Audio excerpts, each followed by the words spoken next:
So part two, this is to the rapture. If you have not seen the first one, go back. Let's get right into it.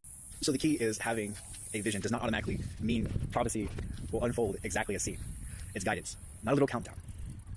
Again, you will not know the day nor hour, and prophecy is meant to reveal, not and encourage believers, not frighten them.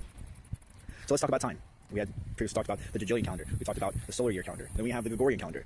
What does this all add up to? Well, the math checks. 33 AD, 2025 AD is 1,992 years.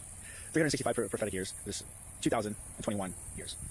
The timeline points to 2054, 2055, rather than today's time or tomorrow.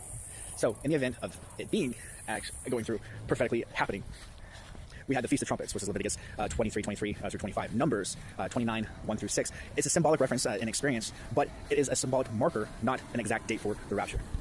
So in the grand scheme of this, through the Bible, God's timing is always unfolding gradually. Noah, for example, God revealed the flood, and it took over 120 years for that to happen. Genesis 6, 3 through 21. Jacob and Israel, God promised an unfolding of decades. Genesis 28 through 50. Moses, he led the people out of Israel. It took 40 years.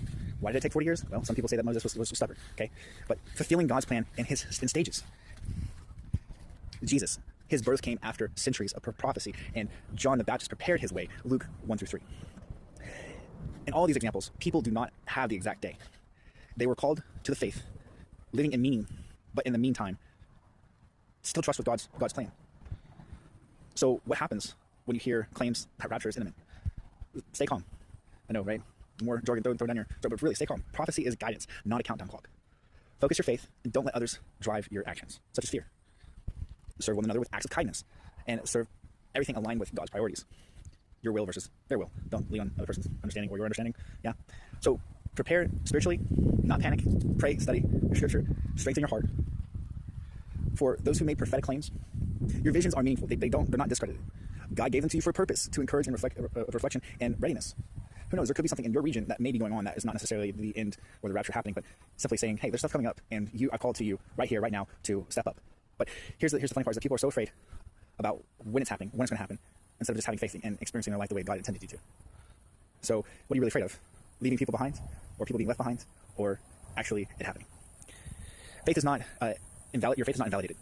If it doesn't occur, trust that God guided you. Psychologically, of panic, when people are obsessed over dates, it's natural to fear God's wants as well as God's faith and trust, and just to not panic. This also reveals the lukewarm hearts, Revelations 3, 15 through 16, and challenge us to examine our own priorities. We're going to go ahead and stop this right here. We're going to have to run into a part 3. So if you have not seen part 2, go back, and thank you so much for taking the time to watch this today. If you made it this far in this video, that means that you really do want some understanding. You really do want some really thought into this. So go ahead and like, subscribe, comment. However, everybody's welcome on this, but just